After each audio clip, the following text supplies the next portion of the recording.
bibotalk.com. Eu sou o André Castilho e nós estamos aqui no podcast da Jumap, a Junta de Mocidade e Adolescentes da Pioneira, investindo no jovem adolescente. Não, você falou que fez rádio, fala aí. Eu fiz rádio. Jumap, investindo no jovem e adolescente. Jumap, investindo no jovem e no adolescente. Oh, que bonito. CYJ 765. E esse é o Rodrigo Bibo. Sou eu. Aquela câmera funciona? Aquela câmera funciona. Eu sou vesgo, eu tô olhando pra câmera, mas não parece que eu tô, hein? Mas eu tô. É verdade. Nós estamos aqui, eu sou da RTM Brasil, produzindo esse podcast. Então você que está assistindo ao vivo no YouTube, curte, compartilha, se inscreva no canal, ative o sininho, tudo isso que você já sabe que você tem que fazer. Se você está ouvindo na programação, nas redes sociais também, você tem muita coisa para fazer que você sabe. Compartilha no WhatsApp, Telegram, essas coisas aí. E a gente está ao vivo com plateia! Que lindo, né? Muito maravilhoso. O plateia é sempre legal. Você mostrou pra ele que você tá com calor. Muito calor. É que eu sou agitado, aí eu tenho síndrome da perna inquieta também, e aí eu devo ter um monte de problema nesse... Pai, né? Mas eu também tenho síndrome da perna inquieta. E aí eu vim agora e palestrar, sempre que eu palestro me dá um frio na barriga, desarranjo e tal. Sim, sim. E aí, tipo, fica nervoso, porque você vai falar de temas e tal, e é uma coisa muito séria, pregar a palavra de Deus, expor ideias e por aí vai, né? E aí me dá um calor também, entendeu? Me dá uma febril aqui, um negócio assim e tal. E aí eu mal saí de um rolê, já tô aqui, assim, vou tomar uma aguinha. Você é podcaster, né? Você faz Sou podcaster, exatamente. Há 12 anos. 12 anos fazendo podcast. Só que você não é mais velho que o De Gaspari, que o Paulinho De Gaspari. Não, acho que o Paulinho tá 16 anos, eu acho, fazendo. O Irmãos.com é o podcast em atividade mais velho do Brasil, de todos os podcasts. Ele é mais velho que o Nerdcast 2 semanas. É verdade. Exato. 2 semanas, né? 2 semanas de diferença. 2 semanas, é verdade. E o Paulinho, inclusive, querido, se você tiver em algum momento da sua existência assistindo, abraço, Paulinho e a Adriana, vocês são maravilhosos. Vocês são meus pais. E aí, só que você fez um caminho interessante, que você fez rádio antes. Eu não sabia disso, cara. Não fiz rádio, cara, assim, ó, eu cheguei à fé em 99, estreia do Matrix. Quem assistiu Matrix no cinema aí? Mentira, vocês nem assistiram no cinema. Eu assistiu? É top, eu não né? assisti no cinema. Não, assisti em videocassete. Meu primeiro beijo, mas isso não é outro assunto. Aí, eu assisti, em 99 eu me converti. Em 99 cheguei à fé. Certo. Por causa do Matrix? Não, por causa da Legião Urbana. Olha, sério. Música Teatro dos Vampiros. É muito boa. Ela é uma música que nem o Renato Russo sabe o que ele está cantando naquela música. Ele disse que a ideia era falar sobre televisão. Exatamente. A gente viu a mesma entrevista. Exatamente. Então, ele fala acho que no acústico, né? No acústico, exatamente. Nem ele sabe direito sobre o que ele está cantando. Mas aquela música despertou uma crise existencial em mim. Porque eu sempre fui um cara muito agitado e tal. Eu era assim, na escola fazia um monte de coisa errada, como um jovem não crente e tal, assim, e muita coisa errada. E eu era muito, enfim, só que eu era um cara vazio, né? Como as pessoas sem Jesus são, vazias. E essa música despertou em mim, assim, uma melancolia, entendeu? Essa música, Teatro dos Vampiros, despertou em mim uma melancolia. Vamos sair, mas não temos mais dinheiro. Essa parte não mudou. Aí, então o que acontece? Aí, isso me levou muito a uma introspecção, entendeu? Certo. E aí, claro, eu já tinha um background católico romano e tal, não praticante, mas na minha sala tinha uns assembleianos desviados. Eu dizia que eles eram desviados porque eles faziam as mesmas coisas que eu, entendeu? Que eram uns crentes meio James Bond e tal, meio encobertos ali, disfarçados e tal. Mas, cara, aí sabendo que eles eram crente e tal, e que deviam saber alguma coisa de Deus, eu comecei a perguntar para eles algumas coisas sobre Deus. Até foi numa aula de filosofia que o professor era um católico fervoroso, e ele, numa aula, trouxe 2 irmãos, tinha 2 amigos meus que eram da Quadrangular na época, e, mano, tecladinho lá, e musiquinha evangélica rolando na sala, e eu perguntando pros meus amigos sobre Deus e tal. Que série, né? Eu tava, eu devia estar na 8ª série. Na 8ª série. E, assim, para fazer história longa, curta, fui pra igreja, e, enfim, aí virou uma chave, e, mano, de repente, aquele cara que era eu era chamado de Coco Louco, né, era um dos meus apelidos, assim. Coco Louco, Spock, enfim. Ô, louco. Mas você era meio nerdão, assim? Não, eu era muito... Sabe um exemplo, assim, tipo Jackass, Defante? Defante, conhece Defante? Uma pessoa fora da casinha, assim, que faz umas paradas muito no-sense. Eu era muito no-sense, assim. Não usava drogas, exceto Fanta Uva, mas assim, tipo... Fanta Uva é muito bom. É, uma droga, né? Bom. Mas enfim, assim, então eu não era da bebedeira, né? Eu era um jovem normal, mas eu era muito nonsense, assim. Enfim, gente, se eu contar as coisas que eu fazia na escola, então eu tinha essa fama na escola, entendeu? Certo. Enfim, e de repente esse cara começou a andar com blusa, eu estudava em escola estadual e o uniforme era moletom ou calça azul marinho, camiseta branca. Azul que marinho? Azul marinho. Eu estudei em uma escola chamada Alcina Dantas Feijão e o uniforme era marrom claro e marrom escuro. Sensacional, hein? Falando muito sério, parecia muito sério, em São enfim. Caetano do Sul. É Sério feio. mesmo? Branco Muito com azul marinho é mais legal. Você andava no meio da rua, feijão! Feijão, claro, né? Se era rua de terra, ficava meio disfarçado. Né? Aí depois eles mudaram pra igualzinho a sua, azul e branco. Aí, mas é o seguinte, daí eu não comprava o uniforme da escola, né? Aí era sempre... E aí eu peguei a minha camiseta totalmente branca, e na época a gente lia coisas muito boas, né? Infelizmente, o meu primeiro livro cristão foi Ele Veio para Libertar os Cativos, da Rebecca Brown.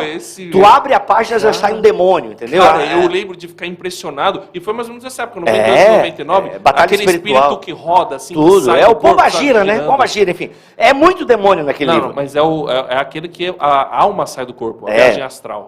Tem muito, não, é uma loucura, aquele livro aí é doente lá. Mas era o que me deram pra eu ler, né? Divina Revelação do Inferno, olha as coisas boas pro novo convertido. Eu lembro que quando eu li Max Lucado, eu falei, caraca, até que enfim, mano, uma coisa assim mais suave, que era só isso, prepare-se para a guerra, ele veio para libertar os cativos e tal.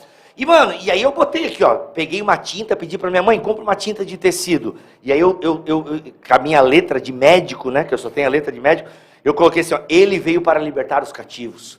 Eu usava um boné de pescador, assim, aí eu escrevi no meu boné, só Jesus salva. Uau. Assim, cara. Não, eu virei um outdoor ambulante. E era muito louco, eu andava na escola, pessoal, meu Deus. Aí um amigo meu não tinha se tocado que eu tinha me convertido, e em Joinville tinha uma Fena Chopp, que é a imitação do Oktober aqui. Sim. Mas lá em Joinville, como a gente é mais crente, a Fena Chopp acabou. Mentira, foi uma piada, É porque não deu certo mesmo.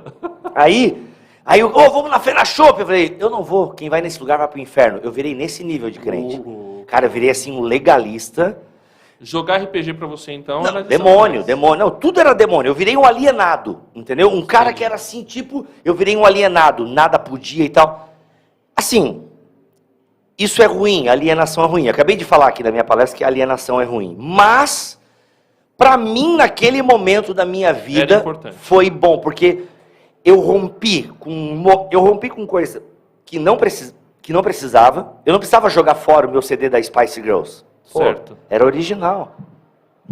Eles estão rindo, Spice Girls, cara. A gente tem isso em comum, velho. Spice Girls, sensacional. Comum, Backstreet Boys, maravilhoso. Viva Forever. Meu, maravilhoso. Cara. Aí o que acontece? Aí eu joguei fora meu CD dos Backstreet Boys, Spice Girls, as minhas bermudas. Eu tinha uma coleção de mini posters que eu colecionei por anos da revista 7, que era uma revista sobre cinema. Sim. Tudo do demônio, tudo do demônio. E aí, então eu não precisava romper com algumas coisas, mas eu precisava romper com outras. Entendeu? Mas eu acho que esse processo é importante, cara. Foi importante, assim, eu vou te dizer, teve a parte ruim, porque de fato eu perdi algumas amizades que eu poderia ter ganho para Cristo. Sim. Porque assim, de repente eu demonizei tudo, isso é do demônio. Então as pessoas não falavam mais comigo porque tinham medo de receber uma patada. Cara, nem dá mais falar com o Rodrigo, que daí eu virei o Rodrigo, não era mais o Coco Louco, né? Sim. Não, nem dá mais falar com o Rodrigo, porque, cara, o cara agora só fala de Jesus, Jesus virou um fanático. Eu virei um fanático. Então assim, foi ruim por um lado, mas particularmente foi muito bom porque eu rompi com um monte de coisa que infelizmente a gente vê muito isso. As pessoas se convertem, mas ainda ficam muito presas a algumas questões que são contrárias à palavra de Deus e tal. Certo. Então o legalismo ele é ruim, mas a libertinagem também é ruim. Então o cristão ele precisa, e eu demorei para encontrar esse caminho. Então para eu saí da libertinagem e fui para o legalismo. Só que quando eu conheço o evangelho, eu vou para a liberdade. Então há uma diferença entre, né, o legalismo e a libertinagem. Certo. Os dois são ruins. O legalista certo. É ruim, o certo. Libertino é ruim. Eu preciso certo. Ser alguém livre em Cristo. E quando eu me descubro certo. Livre em Cristo, eu certo. Sirvo a Deus e sirvo aos meus irmãos, e encontro um caminho e tal. Então foi isso. Por que eu fiz rádio, né? Toda essa história para contar. Sim. E aí a gente foi para a igreja tinha rádio AM. E aí a gente criou um programa, Jovens em Ação. Nome criativo, nome bom, Jovens em Ação, nome muito bom. A vinheta devia ser Jovens em Ação. É um nome muito legal, né? O criativo pra caramba. E aí a gente fazia. Aí nisso a igreja comprou uma FM. Uau, vamos ter uma FM, vamos competir com a Transamérica, competir com a Atlântida. Rapaz. E aí eu criei um programa chamado Metanoia. Também o nome... Eu tava no seminário, né? Eu queria mostrar para os outros que eu sabia grego. Essa babaquice de seminarista, de teologia, que é mostrar para os outros, impressionar. Uns babaquices, mas faz parte do processo. Aí, Metanoia, mano, foi um escândalo na Assembleia de Deus. Sério? Por causa do nome Metanoia? Não, porque a gente tocava música internacional. Sério? É porque era nesse nível. Tocava Jars of Clay, a galera... Né, demônio. Mas aí, sim, claro que o pastor Edson Bruno, na época, estava ajudando a quebrar essa ideia de que se é inglês é do demônio e tal. Daí, só que a gente tocava um DC Talk. Você tava com o Edson Bruno? Edson Bruno Zeus. Até hoje ele faz. Até hoje ele faz a vinheta do BT Cash. Foi na rádio... Até hoje ele é envolvido e tal. Então o Edson Bruno segurava muito a onda ali, velho. Gente, quero deixar um parênteses aqui. Eu amo tudo que eu vivi na 107. Eu não tô falando mal, tô só relatando fatos. E aí, cara, ele segurava muita bronca. Porque a gente tocava DC Talk, entendeu? Sim. Jesus Freak. E aí a gente fazia um programa meio descontraído. A gente atendia a ligação. Aí começaram a chamar a gente de Branquinho Básico. Uau! Em contraponto ao Pretinho Básico, que é um programa muito famoso aqui no Sul. Eu não sei se é famoso ainda, gente. É famoso ainda? Enfim, eu tô há anos sem ouvir. Eu não conheço. Eu sou de São Paulo. Ele é um programa assim, ele é tipo um Pânico, mas muito característico aqui do Sul, né? Bem localizado com as piadas aqui do Sul e tal. Entendi. Então pega muito Rio Grande do Sul e Santa Catarina. E aí chamava a gente de Branquinho Básico e tal. Enfim, aí passou um tempo, aquele programa acabou porque os meus amigos mudaram de igreja. Aí eu montei o Fórmula 316. Reaja ao amor de Deus. Fórmula 316. Só nome bom. Aí o Fórmula 316 eu já tinha mais conteúdo, a gente tocava menos música e já tinha mais exposição bíblico, teológica e tal. Aí eu fui expulso da rádio em 2014. Eu vou contar um negócio para vocês porque eu fui expulso da rádio. Tem várias coisas, mas eu vou contar uma só. Não, será que eu devo perguntar? Não, fica tranquilo. Não é nada imoral. Tá. É porque eu sou uma pessoa que me converti no movimento pentecostal, fui fazer o meu seminário num seminário luterano. Você fez FLT. FLT. Fiz o meu mestrado com os batistas.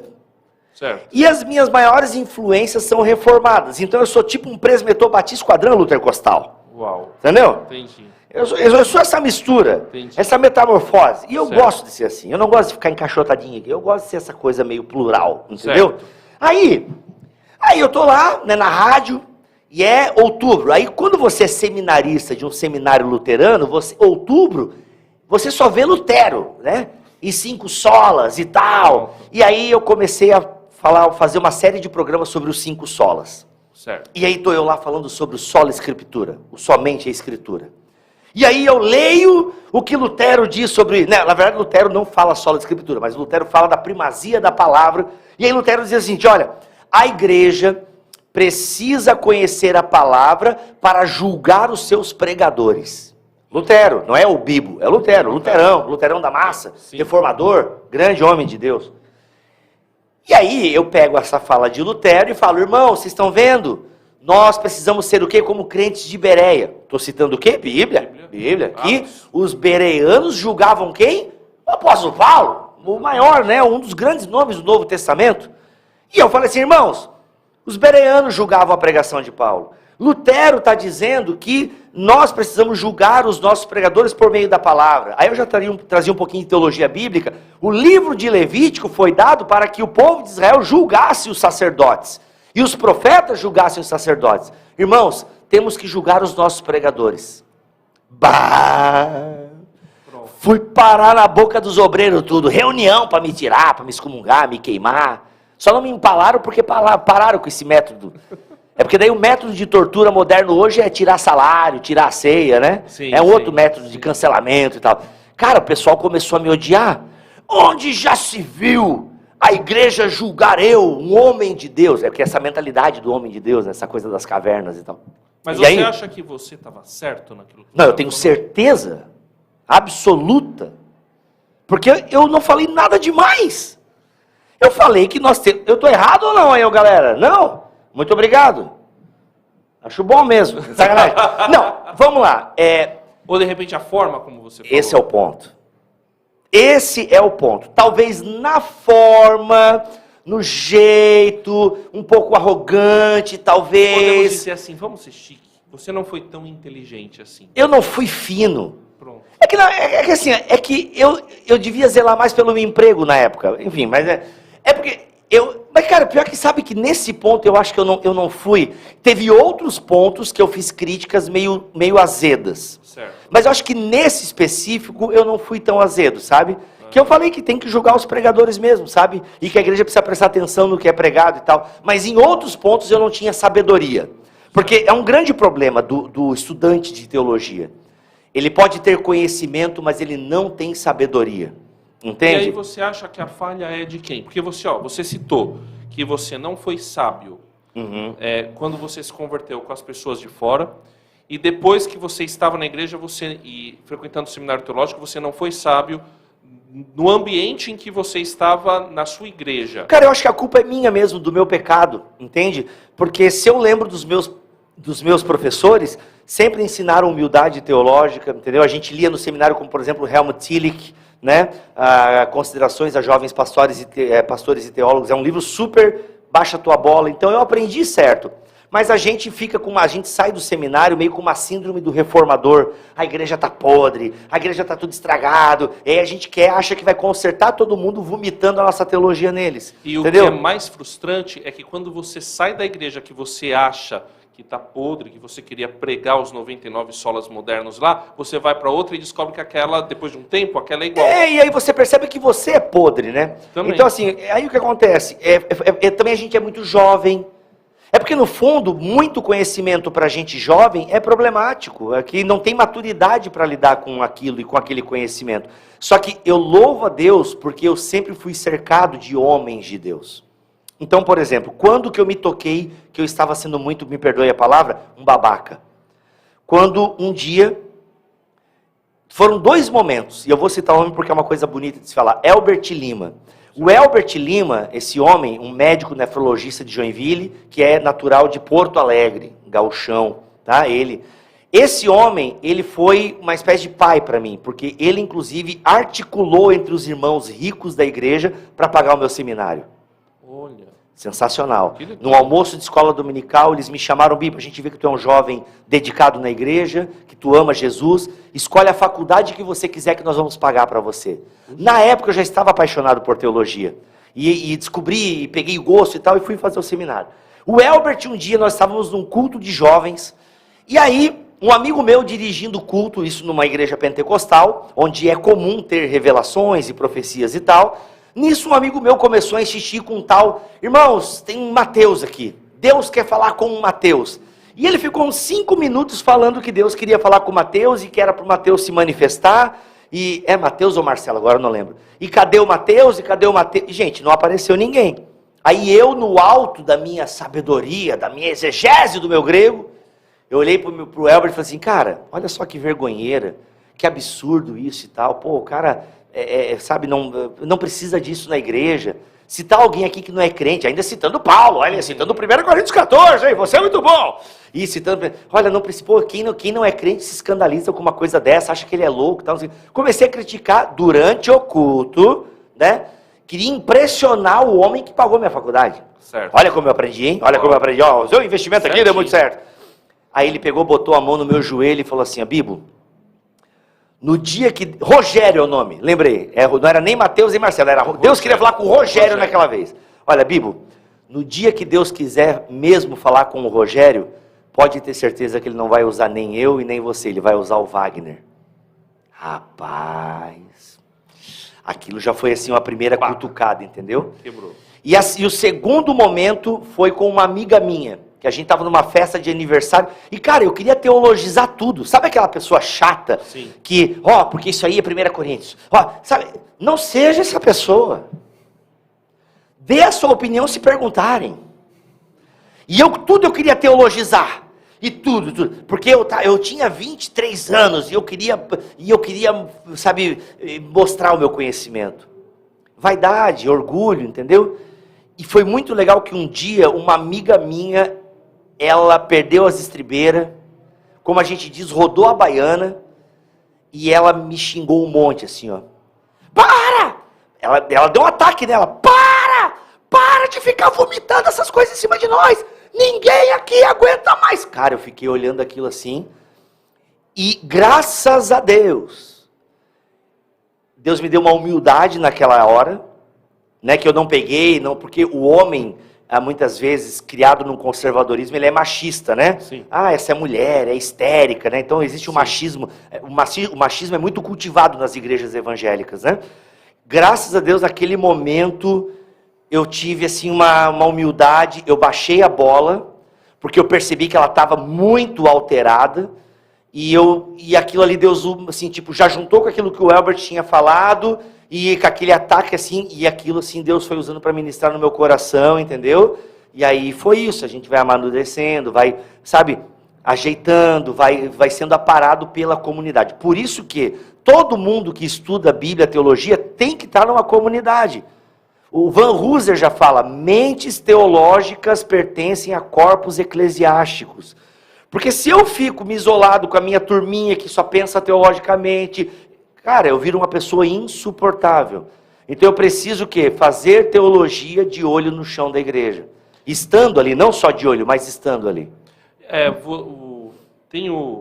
Primeiro, Charles Adriano Fernandes. Quem que é o Charles? Te lembra alguém? Charles? Ele não. disse assim, Bibo foi o meu cobaia quando fiz uma apresentação com cães na escola. Forte abraço. Você lembra desse episódio? Nossa, mano. Ele te mandou um abraço. Cara, eu lembro de um episódio...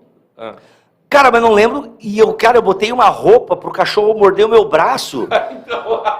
foi isso aí? É isso aí. E, cara, não façam isso, porque é o seguinte, de fato a roupa protege o teu braço. Só que o cachorro me beliscou, velho. Ai. Aí o meu lado feminino aflorou muito naquele momento. Eu berrei fino, cara, berrei fino. Então foi por isso que ele... Foi icônico, cara, não icônico. Não deve esquecer nunca mais. Né, nunca mais. Obrigado por essa lembrança, Charles.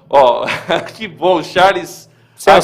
Agora ele quer realmente esquecer. Mas eu não lembro quem é o Charles, mas eu lembro do cachorro, daquele pastor alemão que inclusive, né, é pastor alemão, vai estar no céu provavelmente. Aqui tá cheio de pastor alemão, pastores de origem alemã.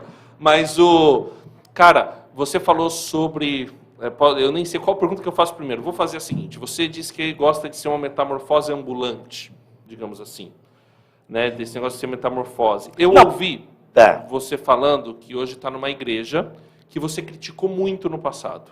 Quem te contou isso? Você. Eu? Num podcast seu, inclusive. É verdade. Eu ouvi. E aí, nem vou falar o nome da igreja. Onda Dura. Pronto. Amo. E aí, aí eu fiquei pensando o seguinte, o quanto disso é uma humildade que você saiu de uma igreja que você criticava, entrou numa igreja que você criticava muito e falou, não, aqui mudou a minha visão, ou quanto disso é inconstância, como você mesmo falou que gosta de ser uma metamorfose. Vamos lá, quando eu digo que eu sou uma metamorfose... Que garante que no futuro você não vai para um movimento que você critica. Vamos corrigir isso aí. Quando eu digo que eu sou... acho que a palavra... Não é boa essa palavra mesmo. Essa metamorfose ambulante não é boa. Acho que plural é melhor. Porque a metamorfose indica sempre mudança, né? E não, eu tenho algumas coisas... Ou inconstância. Ou inconstância. Não, metamorfose ambulante não é uma palavra boa. É claro que a gente sempre está mudando de opinião em algumas coisas e tal, mas obviamente que existe um núcleo duro da minha fé, e isso aí é intocável. Né? Então, assim, existe um núcleo, um credo basal na minha vida, e isso ali, então tá ali, né? A fé tradicional, a minha fé pentecostal, então são coisas que estão realmente... Você é pentecostal? Sou pentecostal, não sou um pentecostal clássico, eu diria mais hoje que eu sou um carismático, um continuista, do que um pentecostal genuíno, enfim. Certo. Mas eu sou um pentecostal porque acredito na atualidade dos dons e tal. Certo. Mas o que acontece? Então acho que metamorfose... mas são metamorfoses lentas, não é toda hora que eu estou mudando conforme o vento de doutrina ou conforme as coisas. Não é nesse sentido, que eu estou mudando conforme os ares mudam. Não, eu sou mais plural e o meu guarda-chuva é bem grande, cabe bastante coisa embaixo desse guarda-chuva, entendeu? Certo. Ao mesmo tempo que eu tenho um núcleo, mas o meu braço abraça muita gente. Então o que acontece? Sobre a onda dura. De fato, eu fui um crítico muito severo da onda dura, uma onda dura de 7 anos atrás. E críticas que eu tenho certeza que hoje, pastores da onda dura, reconhecem que aquele caminho e algumas práticas não eram adequadas. Certo. Porque a onda dura mudou. Entende? De 7 anos para cá, a Onda Dura teve uma mudança na sua teologia. Os pastores cresceram, os pastores estudaram, entende? Então houve uma mudança. E quando eu fui em 2020 para a Onda Dura, porque de fato você hoje carece de igrejas sérias que pregam a palavra de Deus. E a Onda Dura... Quando você foi? Eu fui em 2020, eu mudei para a Onda Dura. Tá. A Onda Dura tem esse nome descolado, né? Você tem pastores tatuados e tal, mas isso na verdade é mais uma sombra do que foi no passado, porque hoje ela é uma igreja tradicional. Se você for num culto domingo de manhã da Onda Dura, vai ter bom dia, louvor, oferta e palavra. Esse é o culto da Onda Dura. E se você for ouvir uma pregação do pastor Lipão, que é o pastor que mais prega na comunidade, ele vai ler um texto, vai explicar o texto, vai aplicar o texto, e é isso. Entendeu? Então assim, existe muito uma memória de que a Onda Dura, que é a igreja de maconheiro, a igreja disso, a igreja daquilo. Isso já é uma memória passada.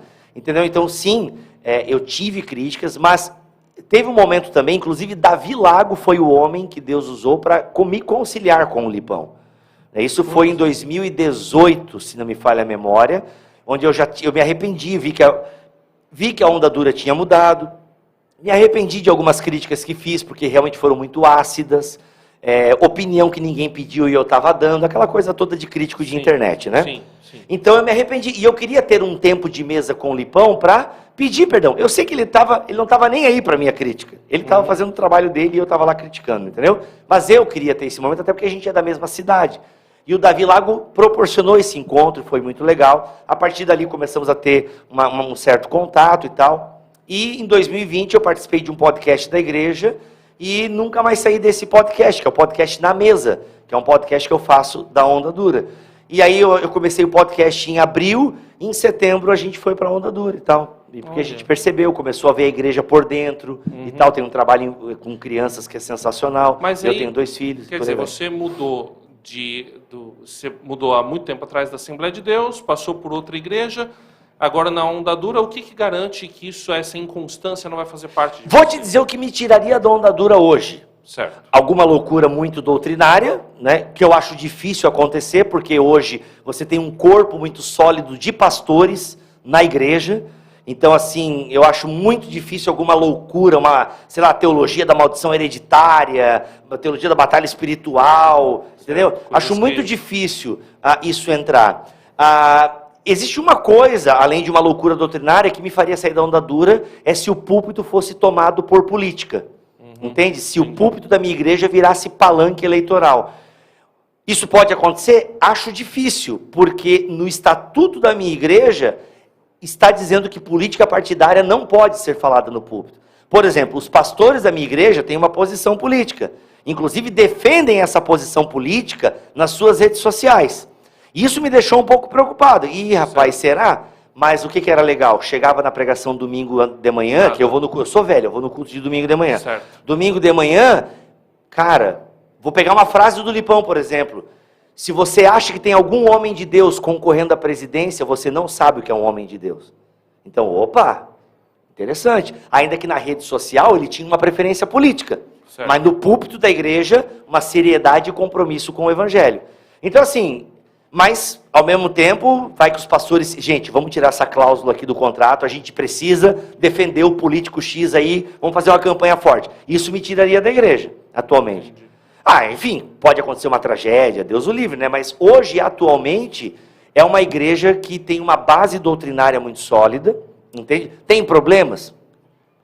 Toda igreja tem. Aliás, tem problema, inclusive, porque eu tô lá. Sim, né? Exatamente. Então, assim, o dia que você encontrar uma igreja perfeita, não vá porque você vai estragar ela. Então, assim, hoje é uma igreja muito sólida, entende? Uma igreja muito sólida, muito bem fundamentada. E eu tô lá. Não tenho ainda pretensões pastorais na Onda Dura, porque desenvolvo, né, o Bibotalk, que consome a maior parte do meu tempo e tal. Então, assim, mas é uma igreja que veria, sim, possibilidades pastorais, porque amo o jeito de ser igreja e tal. Enfim, é isso, cara. A gente tem um amigo em comum. Quem? Israel Mazakorati. André e Bibo, um beijo pra vocês. Nossa, Mazakorati, inclusive ele faz parte, né? Mazakorati é da RTM, não do Bibo. Exatamente, mas a gente pega emprestado de vez em quando e tal. Pode pegar. E é um cara sensacional, Mazakorati é um cara sensacional. Israel, beijo pra você também. Então, quando eu falo dessa pluralidade, é isso, se você... a gente não é encaixotado. É igual, por exemplo, tem uma pergunta que fizeram para mim agora no seminário. Bibo, e a igreja tradicional brasileira? O que é a igreja tradicional brasileira? Tá me entendendo? Você estava falando sobre isso. Porque a cosmovisão cristã, qual? Mas assim, existe um recorte, né? Cara, então, e quem determina esse recorte? Não, se você pegar pela média, você vai ter um Cara, que média? Recorte. Tem mais reformado ou mais pentecostal no Brasil? Não, é pentecostal, não precisa nem. Reformado claro, tem 3. Claro. Entendeu? Aumentou para 2. Cara, não, aumentou para 5. É pequeno, cara. Quem domina o Brasil são os pentecostais. Quer falar de cosmovisão cristã? Como é que os pentecostais enxergam o mundo? É isso que a gente tem que estudar. Mas a gente não, porque o Kuyper, ele tá... Mano, é uma minoria. Entendeu? É uma minoria. Mas então, tá tendo uma influência, né? Cara, também. Influência onde?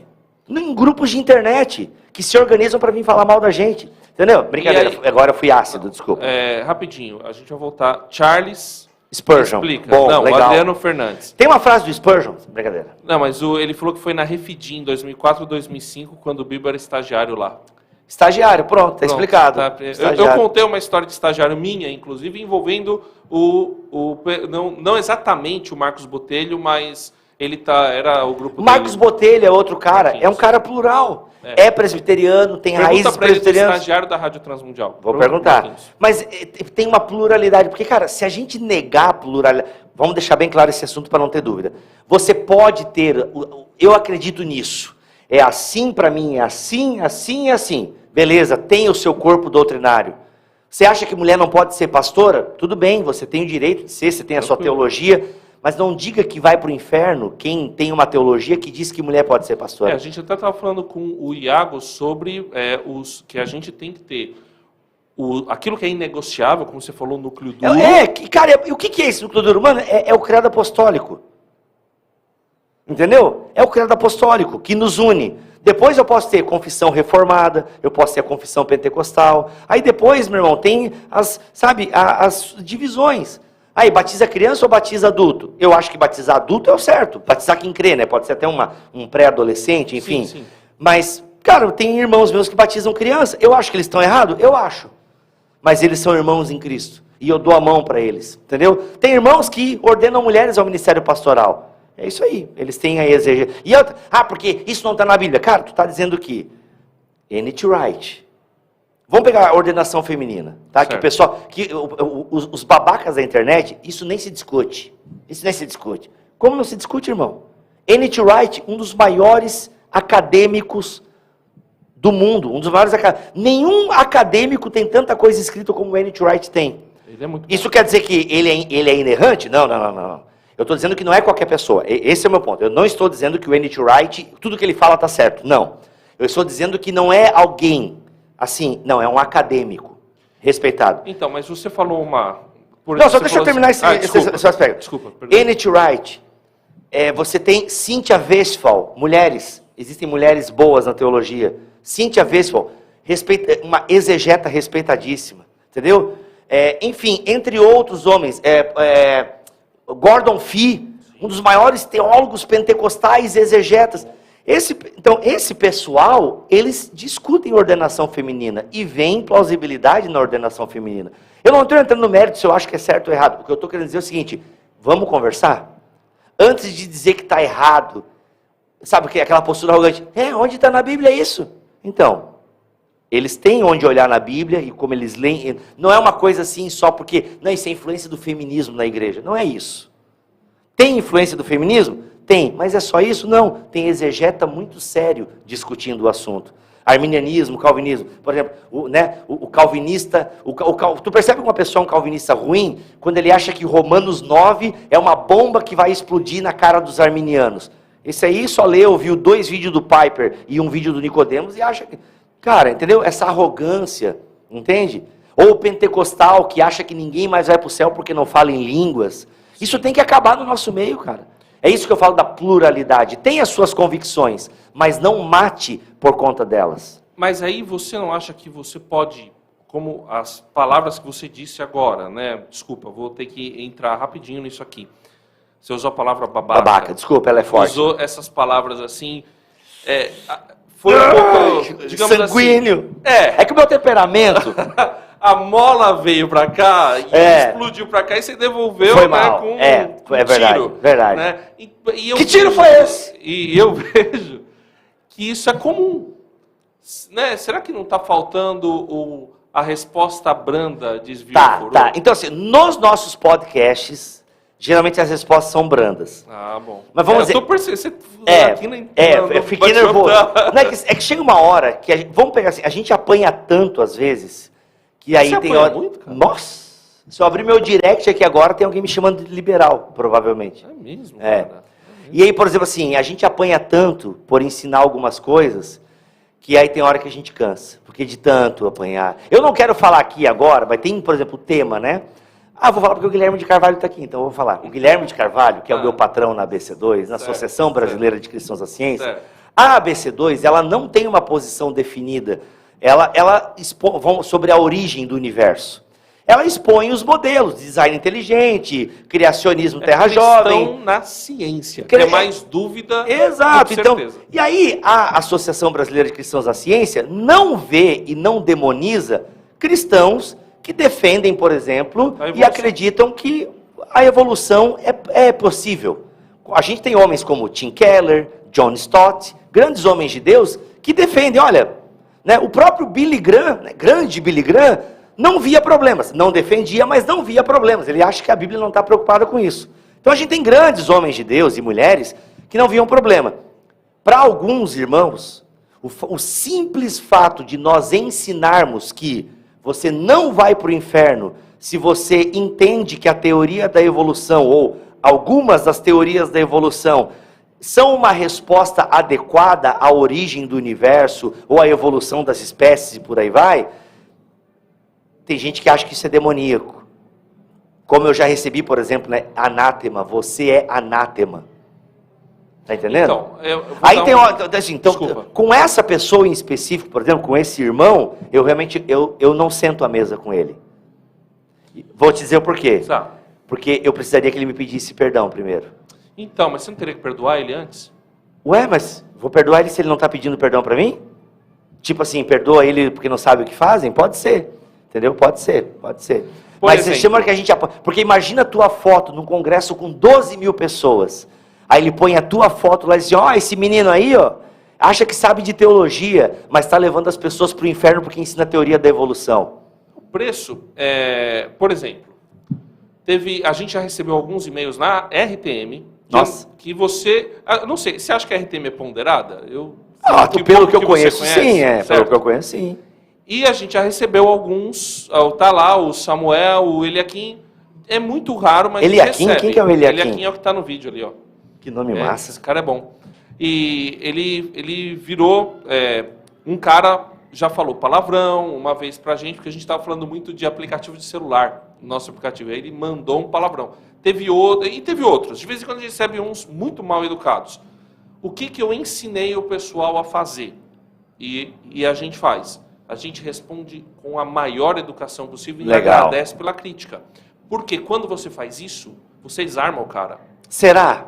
Desarma. A maioria desarma. Quem não é desarmado e continua, cara... Aí vocês bloqueiam, né? Não tá falando comigo. Não, porque eu nem respondo, né? Não tá falando comigo. Porque às vezes o hate... O problema é dele. Tem um hino. Teve um recentemente, inclusive, que fez isso. Que pegou, fez uma crítica válida. Legal. Eu vou falar com a crítica porque é muito politizada. Crítica válida. Legal. Aí eu falei pra ele, olha, isso que você está falando a gente fez recentemente, tal. Depois até conto pra você o que foi. A gente fez. Tá? Mas é legal você falar. Se tem um texto bíblico, aí o cara falou, não, palavras são só palavras. Quero ver prática, tá, não sei o quê. E aí o rapaz que trabalha com a gente no atendimento ao público falou, André, eu acho que a gente não deve mais responder. Eu falei, realmente não, porque a gente já falou o que devia falar, ele não vai ouvir mais e não é mais com a gente, acabou. É porque na internet... Então assim, acho que falta às vezes um pouquinho, desculpa, um pouquinho de inteligência emocional pra gente. Pode ser, não concordo plenamente. E assim, é que na internet também tem um hino da Taylor Swift. Hate gonna hate, entendeu? Shake it off, cara. Às vezes é shake it off. Não dá pra dar muita corda, porque tem perfis fakes, tem muita gente que você pode tratar com amor, mansidão, Que aí o melhor é não responder mesmo, e o blog. Mas eu concordo, peço perdão pela minha exaltação. Continuo achando eles meio babaca, mas eu acho que eu posso ficar mais quieto. Não, fica E eu tranquilo. posso ser babaca também na minha colocação dele, não tá tudo certo. Você é podcaster, você acha que podcast é algo elitizado? E Não, porque, assim, não. Existe Spotify de graça, não? Existe, né? Spotify de graça. Então e hoje em dia, o pobre tem um celular, né? Então você pode ter o Spotify no seu celular e ouvir podcast de graça. Mas você falou pra mim, eu não sei se você lembra disso, mas você chegou a falar pra mim assim, logo a primeira vez que a gente se encontrou, lá na RTM, que vocês eram bolha. Né? Não, é que elitizado é uma coisa, nicho é outra. Certo. O podcast é nichado. Mas você não teria que falar pra fora? Como assim? Assim, não, eu quero um podcast. Isso é uma dúvida até bem sincera que eu tenho em relação não só ao seu trabalho, mas em relação a outros. E nem a julgamento, é mais dúvida mesmo. Tá. O certo não seria a gente pensar em falar para fora, em furar a bolha, ao invés de nichar? Ok, você segue o algoritmo, você nicha, você faz sucesso, mas você está nichado. Sim. Quem está de fora não vai te ouvir. Cara, então, a missão do Bibotalk é para falar dentro do muro. E a missão do Bibotalk reflete uma compreensão que eu tive já no meu primeiro ano de conversão, quando eu ganhei uma gincana bíblica, sendo novo convertido. Eu ganhei porque eu era bom? Não, é porque os crentes eram muito ruins de Bíblia. Então a sua Entendeu? ideia é A realmente... minha ideia sempre foi falar para crente, evangelizar crente. Entendeu? Então a missão do Bibotalk foi sempre ensinar Bíblia e teologia. Por que eu digo que o Bibotalk é nichado? Porque teologia é um nicho dentro da própria igreja. Sim. Entendeu? Então, assim, tudo isso que eu também fui aprendendo, né, os erros que eu fui cometendo e ainda cometo e tal, como vocês podem ver, isso tudo vai aperfeiçoando a gente para o quê? Como é que a gente melhora o nosso discurso para falar para crente, entende? Então, assim, eu penso que o trabalho do Bibotalk é falar e edificar os crentes, entende? Porque para mim, na minha compreensão, a melhor forma de evangelismo é o dia a dia, é a vida que esses crentes que vão sendo equipados pelo trabalho da igreja, principalmente, e por ministérios para-eclesiásticos como o Bibotalk, ficam munidos para poder, então, testemunhar e levar adiante, entende? Então, assim, o podcast ele é algo nichado, por quê? Não é todo mundo que ouve podcast, porque antes da pandemia, o podcast era áudio, entende? Sim.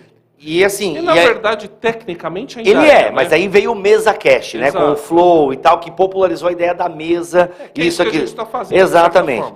Só que assim, eu continuo só no áudio, até tem algumas coisas no YouTube e tal, mas a minha questão ainda é o áudio. Então o podcast ele é nichado. Uma delícia. Não, porque até quem vê no YouTube não tá olhando ali pros caras. Exato. Olha só o corte, porque quando vai ouvir o episódio inteiro, tá lavando uma louça, tá dirigindo. Um audiófilo ali tá comemorando que a gente Exato, não, é o áudio. E aí assim, então eu foco nisso. Mas é uma coisa de nicho.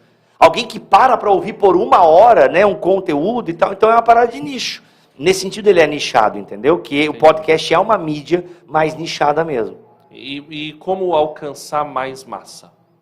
Então, cara, assim, eu acho que o Bibotalk, por exemplo, a gente tem o BTcast, que é o nosso podcast de teologia.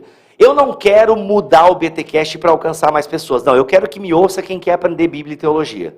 Tanto que o BTcast, ele é muito difícil fazer um corte do BTcast.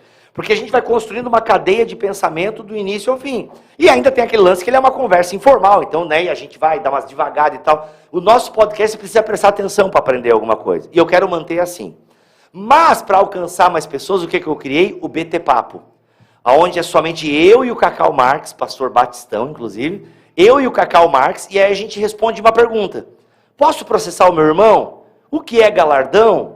Entendeu? Então aí é um podcast mais pé no chão, mais pastoral, entendeu? Quantos minutos vocês fazem? Cara, vai de meia hora a 50 minutos, entendeu? Entendi. Mas ele, inclusive, ele nasceu em vídeo, e aí o pessoal, precisa ter áudio. Aí a gente faz agora vídeo e áudio, entendeu? Entendi. Então ele sai também no nosso feed. Então esse é o podcast que tem sido a porta de entrada para muita gente para o Ministério Bibotalk. O pessoal te encontra como? Bibotalk.com, Bibotalk nas redes sociais, é isso. Legal. Aí. Tem mais uma última observação de alguém aqui? Paulo não ordenou Lídia. Isso daqui dá muito papo. E toda semana... E eu disse que ordenou? Não disse nada, né? Isso daqui... Tu percebe a palavra que eu falei antes? Então, É um comentário desnecessário, cara. Ninguém está discutindo isso, entendeu? Aí a gente fica nervoso, entende? Não, mas não precisa. Irmã Maria Tereza. Ó, Maria vai ser um comentário amoroso. Vamos lá. Maria Tereza, eu te recomendo ouvir alguns podcasts que tem na RTM Brasil, para você conhecer mais. Também acho que o Bibotalk deve ter falado sobre ordenação pastoral feminina. A gente tem um episódio que a gente discute as duas possibilidades, o complementarismo e o igualitarismo. Então eu trouxe alguém que defende o igualitarismo e trouxe alguém que defende o complementarismo. Agora o número tem que digitar assim, BTcast ordenação feminina e a pessoa vai achar. E se quiser ler textos igualitaristas, que não tem livro no Brasil praticamente defendendo o igualitarismo. Tem assim um artigo aqui, outro lá, você procura Nijai Gupta com Y, Nijai Gupta, Campus Teológico. Vai ter uma série de textos do Nijai Gupta traduzidos lá nesse site, no Medium, Campus Teológico, que vai defender o igualitarismo de forma mais acadêmica e exegética. Por que eu estou falando isso, Maria Tereza? Porque não vai dar para a gente discutir aqui, gente vai ter e eu não sou um defensor também bom do igualitarismo, né? Eu estou lendo agora sobre isso e tal, vai ter uma amiga minha escreveu um livro, vai lançar agora em novembro, né, respondendo a pergunta, mulher pode ser pastora? Aí ela vai dar uma resposta para essa pergunta. Legal, então, legal. Eu também não saberia discutir profundamente igualitarismo e complementarismo. Certo, então... Só para dizer, que eu trouxe essa temática... É um exemplo. Um exemplo que não dá para eu, desleixar da opinião do outro, porque... Na verdade, você quis mais dar um exemplo de diálogo. De diálogo. Vamos ouvir o outro lado, gente. Porque a Bíblia não tem ponto final. Não é bem assim, né? Tem um espaço para diálogo ali. Exatamente. Não, a Bíblia... Não tem batismo de criança na Bíblia. Calma. Entendeu? Calma, vamos discutir isso. Por que quem batiza criança, batiza criança? Vamos tentar entender. Porque antes de... Não, realmente, eu não aceito os argumentos. Mas eu respeito. Esse é o ponto. A ideia, Maria Tereza, só para deixar claro aqui para você, é que a gente dialogar, o que ele está falando sobre a gente dialogar por posições diferentes. A minha posição diferencia um pouquinho da do Bibo, mas a gente está aqui conversando. Então é isso que a gente está falando, de conversar, de bater papo. E a gente tem que dialogar todos os pontos, entendeu? Obviamente que alguns pontos, para o cristianismo, é meio que todo mundo concorda com aquele ponto, entendeu? Então assim, tem vários pontos que são comuns ao solo cristão. Vários pontos, entende? Eu não sei se eu posso tocar nesse tema, mas, por exemplo, né? Enfim... Não, cristão, Jesus morreu e ressuscitou. Exato, então tem pontos muito comuns, ou até em termos de ética e moral. Algumas pautas são bem fundamentadas no solo do cristianismo, mas outras pautas têm margem para discussão.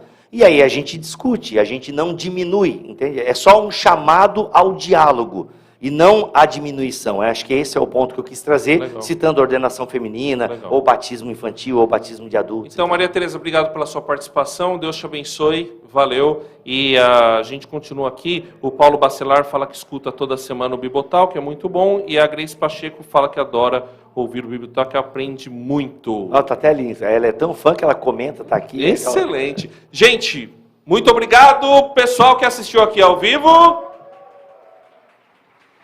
E Bibo, obrigado, cara. Tamo junto. Valeu. É nóis.